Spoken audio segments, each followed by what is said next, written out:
Ok.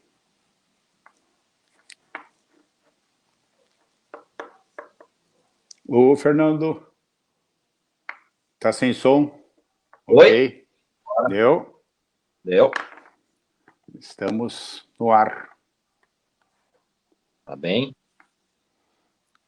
Tá bom. Vamos Tá lá. bonitão.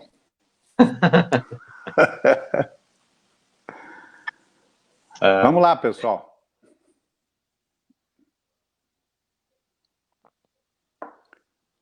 Quando nós estiver no ar, vocês nos avisem que a gente começa.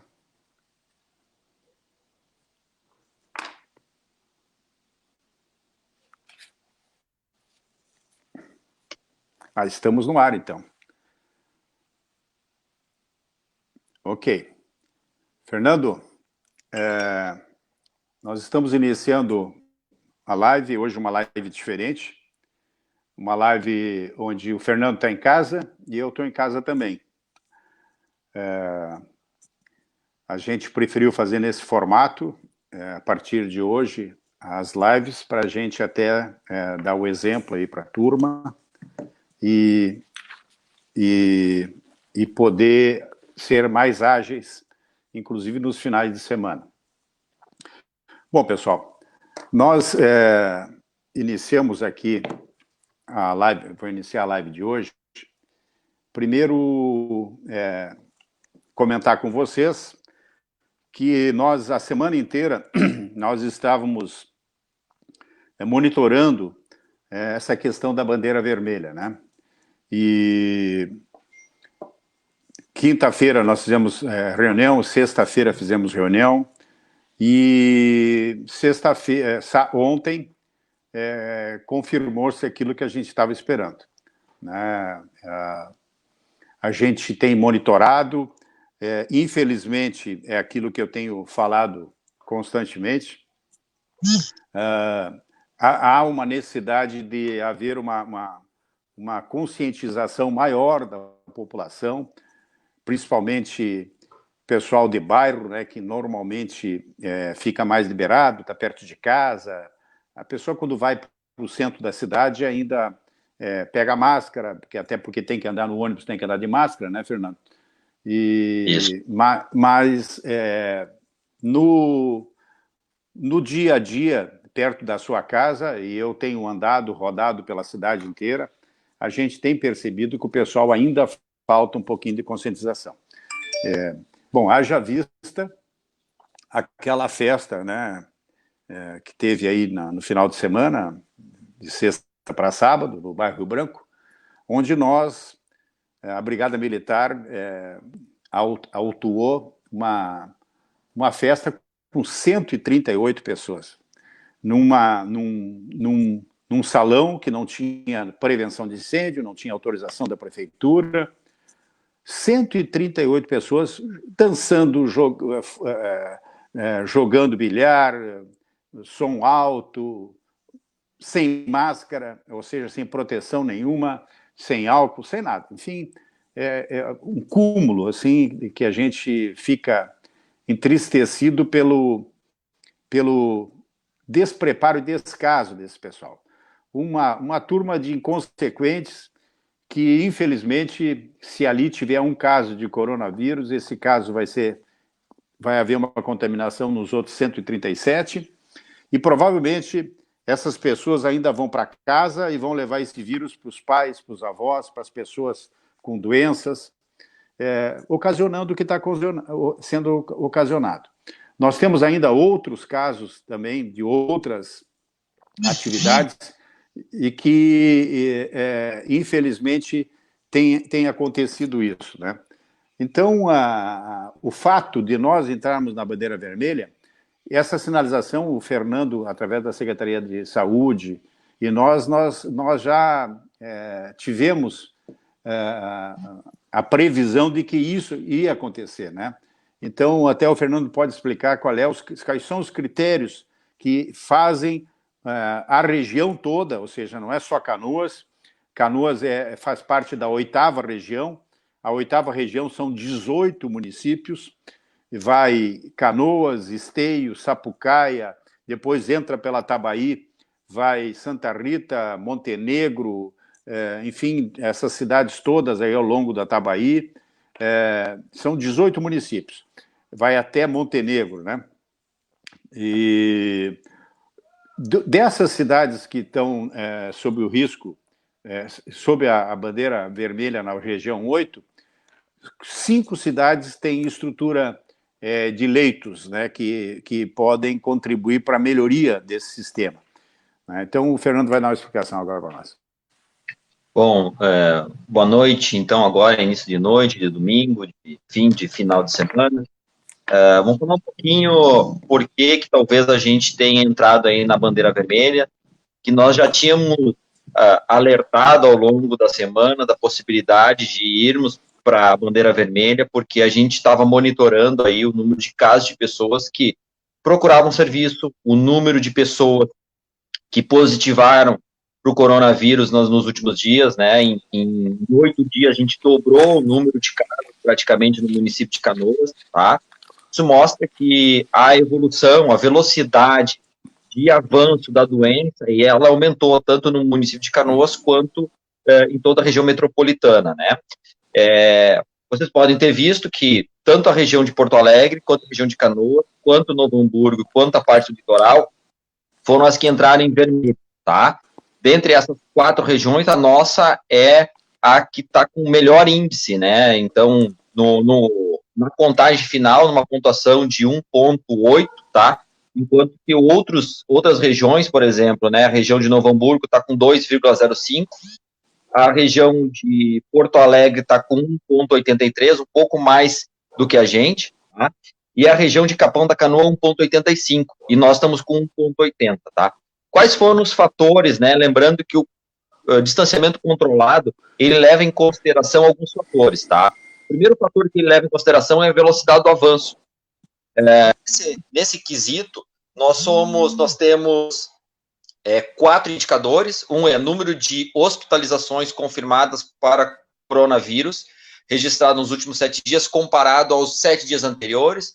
O outro é o número de internados, também com síndrome respiratória aguda grave, na última semana comparado à penúltima semana, e número de pacientes, né, com Covid confirmados em leitos, tá? Então, a gente tem esse cenário e mais o número de pacientes confirmados de Covid em leitos de UTI. Então, só para mim exemplificar um caso, tá? A gente pegando o item número de hospitalizações confirmadas, tá? Com pacientes internados no hospital, nós passamos de 13 para 25, e se a gente pegar o número de pessoas que tiveram síndrome respiratória aguda grave, nós passamos de 18 para 50. Isso levando em consideração só os municípios da região 8, tá? Não são considerados aqui pacientes internados nos nossos hospitais de outras regiões, tá? Então já está fazendo esse ponto de corte. Um outro exemplo também que a gente pode colocar aqui é o número de internados, né, em UTI com síndrome respiratória aguda grave. Então, assim, a gente aumentou consideravelmente o número de pessoas infectadas e com gravidade, tá? Com relação ao item que fala sobre a questão de capacidade instalada, nós não ficamos com bandeira preta. Então, os itens que a gente ficou com bandeira preta foi justamente número de hospitalizações confirmadas, tá? Que isso não depende da capacidade instalada nossa. Também o número de pacientes com coronavírus em leitos de UTI nos últimos dias, e também o número de pessoas ativas comparado aos que já se curaram, né? Isso porque a evolução da última semana ela foi muito grande, não deu tempo de pessoas que já estavam com coronavírus, porque o tempo demora em torno de 14 dias para a pessoa ser considerada como curada do coronavírus, então por isso que a gente evoluiu. Então, prefeito, e todos que estão nos ouvindo aqui, é fundamental que a população se conscientize que se a gente não controlar, não voltar àqueles cuidados iniciais que nós tínhamos, de uso de máscara, manter o distanciamento, em hipótese alguma fazer aglomerações, tá? Achar que está tudo passando, não. Nossa curva, ela está num crescente, tá? A tendência nossa, segundo as projeções que a gente coloca, são de um crescimento ainda maior nas próximas semanas, se a gente não fizer nada. Então, esses são fatores, né? A gente vai fazer algumas ações aí que o prefeito vai colocar no sentido de a gente dialogar com o Estado, de ações como ampliação de leitos que nós vamos fazer, né, prefeito? Bom, o que a gente constata, né, nessa análise aí que o Fernando fez? Eu queria só chamar a atenção que o pessoal, eu tenho recebido bastante mensagens, que o pessoal diz, mas abriram 200 leitos no hospital universitário. Né, Fernando, eu queria que tu fizesse um comentário sobre isso. Que nós abrimos 200 novos leitos no hospital universitário, por isso até houve a possibilidade de nós transferir os leitos do Gracinha para dentro do hospital universitário, ou seja, nós desabilitamos 20 leitos no Gracinha, mas, em compensação, habilitamos 200 leitos dentro do hospital universitário de forma definitiva. Ou seja, esses 200 leitos são leitos agora que ficarão para a cidade de Canoas. Né? O Gracinha, o hospital universitário, desde que nós entramos na prefeitura, nós reformamos praticamente todos os andares. Só não reformamos ainda o 8º andar, que vai entrar em reforma agora nos próximos dias. Aí, sim, nós podemos dizer que reformamos 100% do hospital universitário. Então, eu queria que tu fizesse um comentário sobre os 200 leitos novos que nós abrimos, Fernando. É importante, né, gente? Como a gente fez essa ampliação bastante grande de leitos clínicos no hospital universitário ao longo da semana, ainda não foi possível contabilizar como fator positivo no cálculo do distanciamento controlado do governo do estado, tá?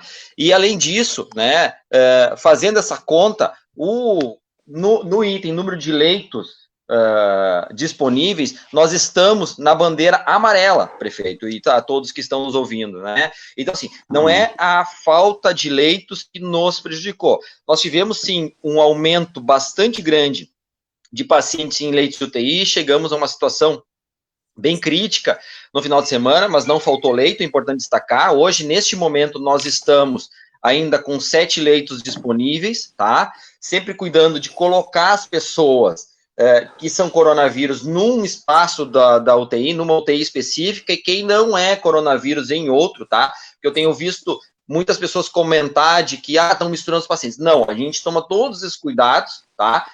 No sentido de a gente manter uma corte, ou seja, colocar pacientes coronavírus juntos, né? Para a gente não ter contaminação cruzada, junto com pacientes que estão com outras patologias, infarto, enfim, que fazem com que a pessoa procure o leito. Também, amanhã nós vamos estar aumentando a nossa capacidade de leitos de UTI, né? Então estaremos entregando, né? O prefeito vai falar um pouquinho aqui dos novos 10 leitos de UTI que nós vamos entregar a partir do dia de amanhã no Hospital de Pronto-Socorro. Mas isso, mais uma vez, eles ainda não estão contabilizados, mas ele ajudaria no cálculo do distanciamento controlado, mas o que foi determinante, tá? A gente poderia ter colocado até mais leitos, inclusive, que não impactariam tanto quanto foi a questão da velocidade do avanço, o estágio de evolução da doença na região e a incidência de novos casos sobre a população. Foram esses que estão bandeira preta e todos eles estão com bandeira vermelha em cada um desses indicadores. E o que nós estamos melhores é a disponibilidade de leitos. Tá. Bom, mas o que eu pedi para tu ressaltar é o seguinte, os 200 leitos do HU não influem no cálculo, essa semana, pelo menos, não influem no cálculo da tabela do Estado. Né? Então, nós vamos agora mandar um ofício, hoje foi elaborado por todos os secretários aí dos municípios da região 8. Esse ofício foi encaminhado para o governador hoje à tarde, né, Fernando? E alertando que no cálculo do Estado não foi levado em consideração os 3 leitos do HU, né, 3 leitos do HU que não foi contabilizado, os 10 leitos que nós vamos abrir segunda-feira no HPS, e Esteio também colocará em operação, provavelmente no Hospital São Camilo, mais 6 leitos de UTI. Então, são 19 leitos que entrarão em funcionamento segunda-feira. Então, esse é um dos argumentos que nós vamos levar ao Estado. Mas, independente disso, pessoal, eu queria aqui fazer um comentário com todos, que a situação talvez fosse muito pior ainda se nós não tivéssemos tomado todas as precauções que nós tomamos ao longo do tempo, como a obrigatoriedade de uso de máscara nos ônibus, a questão da obrigatoriedade de máscaras também no comércio, o fechamento, que muitas pessoas acham que não resolveu nada, o fechamento do comércio no domingo, com exceção do supermercado, que fica aberto até às 13 horas, e o fechamento das praças e parques. No cálculo, o Fernando tem uma tabela, não sei se vai conseguir mostrar, mas no cálculo que nós fazemos, nos levantamentos que nós fazemos diariamente, mostrou que depois do fechamento das praças e parques nos domingos e do comércio, houve um pequeno decréscimo na aceleração da curva.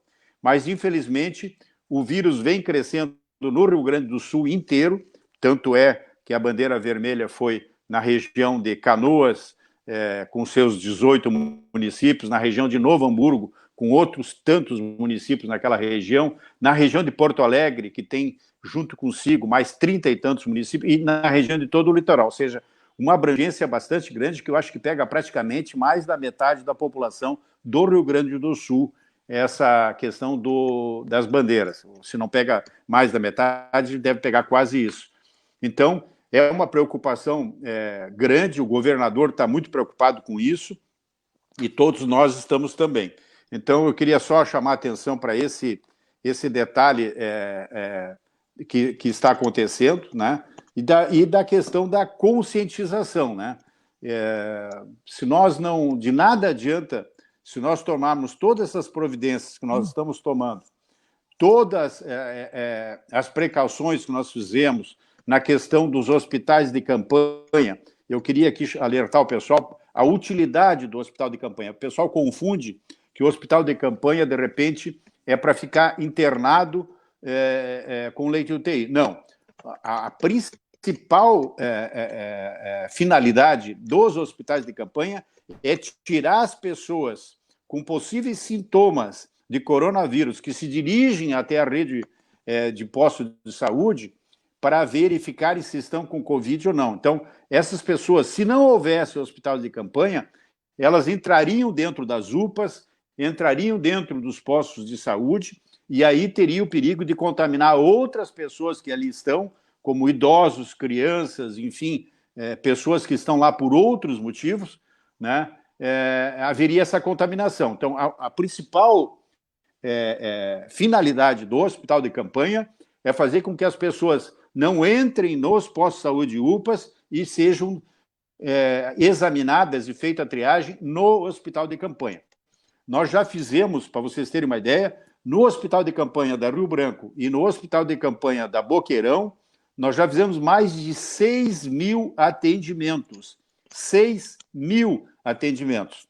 Então, e quase 300 internações, ou seja, pessoas que foram lá, fizeram o teste, tinham todos os sintomas e ficaram internadas nos leitos durante alguns dias até aguardar a vinda do exame positivando ou não.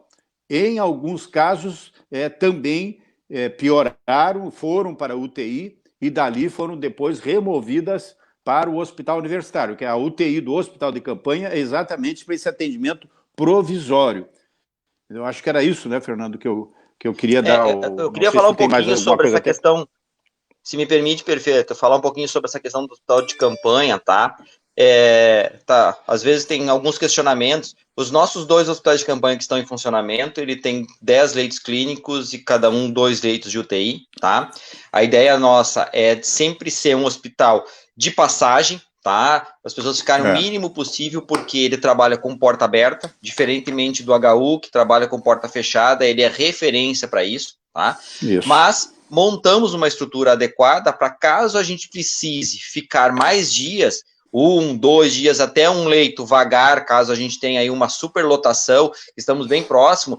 Acho que agora, com a chegada desses novos 10 leitos de UTI do HPS, que nós não vamos direcionar pacientes de coronavírus, é para a gente poder botar pacientes de outras comorbidades, tá? E a gente aumentar o número de leitos dedicado exclusivamente coronavírus dentro do hospital universitário, né, naquela lógica de trabalhar com uma corte, de trabalhar com um hospital especializado somente com isso, tá? A tendência é nós distensionar um pouco e isso vai impactar no cálculo do distanciamento controlado. Então, eu queria reforçar. Os leitos do hospital de campanha estão sendo utilizados, tá? E os leitos de UTI, especialmente, têm sido usados de passagem. Mas algumas vezes demora 24 horas, às vezes demora 48 horas até a gente conseguir colocar no leito adequado a pessoa. Mas eu queria tranquilizar a população que ele foi feito justamente para isso, para ser de passagem, mas caso a gente precise, a gente coloca lá, tá? Porque tem muita gente colocando aí nas redes sociais de que, não tem leito. Tem leito, está sendo acomodada, a equipe está treinada e está atendendo essa população. Leitos, Canoas tem, leito clínico, Canoas tem sobrando, inclusive, né, com os 200 leitos que entraram agora. O problema é que o cálculo é feito, e a preocupação nossa sempre foi, a nossa preocupação é com leitos de UTI. Exatamente as restrições de isolamento, distanciamento, é para evitar que haja um número crescente e que acabe extinguindo a capacidade dos hospitais, que é o que está acontecendo, né? O número de infectados está vindo numa velocidade muito grande, não aqui em Canoas somente, mas em toda a região metropolitana, e é isso que nos preocupa. Também eu queria alertar aqui, porque teve um vídeo aí que viralizou nas redes sociais, que nós estaríamos demolindo o hospital de campanha Nossa Senhora das Graças, sem usar. Eu quero dizer para vocês que ainda bem que nós demolimos ele sem usar, porque foi exatamente isso, para isso que nós lutamos o tempo todo, para que nós não tivéssemos uma linha de contaminação muito alta no início. Quero lembrar a todas essas pessoas que lá em abril, quando a Organização Mundial de Saúde alertou que haveria uma pandemia no mundo inteiro, lá em abril, quando o ministro da Saúde alertou que a curva de crescimento de casos atingiria seu pico em abril ainda, e maio, foi exatamente por isso que nós, naquela oportunidade, preocupados com a população de Canoas, instalamos 4 hospitais de campanha, porque nós e todo mundo achava que o número de infectados viria numa velocidade muito grande. Tanto é que o pico da pandemia era aqui do lado, em Porto Alegre, naquela ocasião. E não sei se vocês se lembram, aqui num país vizinho, no Equador, as pessoas morriam, ficavam 3, 4 dias na rua, porque atingiu, inclusive, o sistema funerário, né? Então, diante desse quadro de extrema preocupação, que nós, lá naquela oportunidade, resolvemos montar 4 hospitais de campanha para dar guarida aos canoenses, para não ter perigo de ficar ninguém sem leito para ser atendido. Foi com esse espírito. Graças a Deus, Porto Alegre tomou todas as precauções, nós tomamos todas as precauções também, a curva diminuiu e abrandou um pouco. Nós tivemos aqui em Canoas, ficamos um bom tempo aí com 6, 7 casos, depois foi subindo devagarzinho. Então, isso nos deu tempo, nesse período de 60, 90 dias, iniciar imediatamente, junto com os hospitais de campanha, a reforma do 7º e do 9º andar do hospital universitário. Então, agora, concluímos os 200 leitos no hospital universitário. Com isso, a gente teve a possibilidade de pegar do Hospital Gracinha, que ainda não tinha iniciado, então não haveria mais necessidade de ficar com aqueles 20 leitos ali, uma vez que nós temos 200.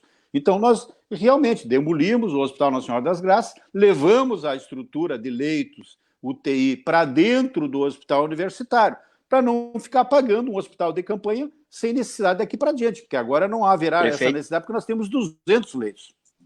Prefeito, só para complementar, queria aqui aproveitar, já que a gente falou sobre alguns assuntos, desmistificar mais umas fake news que estão acontecendo, tá? A primeira fake news que não tem qualquer embasamento, e eu desafio quem está colocando essas fake news me provar, é esse fato de que cada morte o município recebe 18 mil reais. Isto é mentira, isso isto é uma não lenda existe. também. Eu desafio qualquer pessoa a achar um documento escrito pelo Ministério da Saúde ou qualquer ministério fazendo essa consideração, uma portaria, porque qualquer recurso que vem do governo federal ou estadual, ele tem que ser ele vem via portaria, e não existe qualquer portaria, tá, que repassa dinheiro se a gente colocar como morte a pessoa com coronavírus. Então não existe. Vou repetir. Não tem município nenhum no Brasil, não tem portaria, não tem embasamento legal, o que algumas pessoas estão colocando, tá? Então, acho que é importante a gente refrisar isso. E a outra questão que eu queria aqui levar em consideração, primeiro, né, o fato do distanciamento controlado, nós entrarmos na bandeira vermelha, a gente tem uma ação mais restritiva, tá? E impacta diretamente no comércio, tá? Eu queria dizer o seguinte, que o comércio, ele tem feito um trabalho exemplar. Eles têm cuidado para as pessoas ao entrar nos seus estabelecimentos, eles têm tomado todas as medidas de segurança e distanciamento.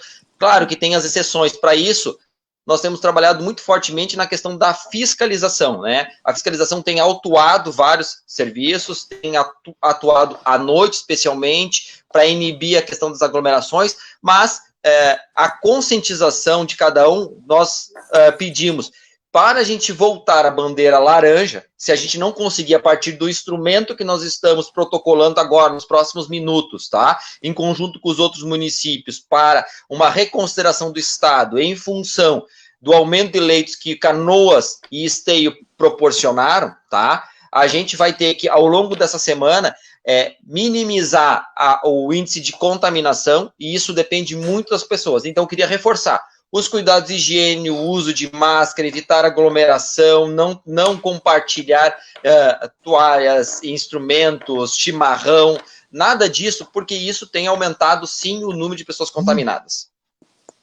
Bom, é evidente que durante esse período que nós tomamos essas providências, como eu estava dizendo, a gente construiu os 200 leitos e colocamos em operação. Então, esse fato agora, nós também reformamos o HPS, e é por isso que nós estamos colocando 10 leitos segunda-feira, né, em operação 10 leitos de UTI. Então, todas essas precauções que nós tomamos, como vacinação em casa dos idosos, vacinação em casa das crianças, das grávidas, das puérperas, vacinação, enfim, do maior número possível de pessoas para não saírem de casa. Nós estamos entregando o rancho dos idosos em casa, remédios fornecidos pelo Estado e pelo município, entregando em casa também. Então, nós estamos fazendo um esforço enorme para que as pessoas não saiam de casa. Mas, infelizmente, ainda há um grande fluxo de pessoas transitando pelas ruas. Então, o que nós vamos fazer, pessoal? Nós vamos entrar com esse recurso que o Fernando está salientando para vocês, que nós temos até às 18h30 para fazer isso. Então, dentro dos próximos minutos, está entrando um recurso lá no governo do Estado para eles considerarem... Que está pronto, prefeito, já está pronto e tá aprovado pelos municípios da região, tá? Tá bem. Então, esse requerimento entra no Estado. Nesse requerimento, a gente alerta o Estado que nós temos 19 leitos de UTI entrando segunda-feira em operação. A gente também questiona uma questão aqui das pessoas que são atendidas em Canoas. Vocês sabem que nós atendemos 156 municípios. Muitas pessoas desses 156 municípios ocupam leitos de UTI aqui. Para vocês terem uma ideia, nós atendemos hoje em torno de 60 pessoas no nosso sistema do HU, 60% das pessoas são de Canoas, 40% dessas pessoas não são de Canoas, né? E desses 40%, praticamente 80% não são nem da região 8, né? Então, fazendo um cálculo aqui, a gente acaba tendo que atender pessoas de outra região, que acaba complicando a nossa, mas, enfim, nós somos um estado todo e nós não podemos aqui nos negar de dar um leito para uma pessoa que está precisando de UTI, se nós temos disponível. Bom, então é esse requerimento que nós entramos para o Estado. nós vamos aguardar. Amanhã o governador e a equipe analisam esse documento, amanhã durante o dia, e até o final da tarde o governador, junto com a sua equipe, dá a resposta se o requerimento que nós entregamos vai ser possível retornar a bandeira laranja ou não. De qualquer maneira, há um entendimento entre todos os prefeitos da região 8, que é bem importante isso salientar, de que mesmo que amanhã o governo do estado analisa o nosso requerimento e a gente volte à bandeira laranja, mesmo assim, há um entendimento entre todos os prefeitos da região metropolitana que nós, a partir de terça-feira, iremos restringir muitas atividades para evitar a circulação de pessoas na rua. E vamos também tomar providências mais enérgicas no sentido de solicitar às pessoas que usem máscara, que respeitem a aglomeração, que respeitem distanciamento, etc. e tal.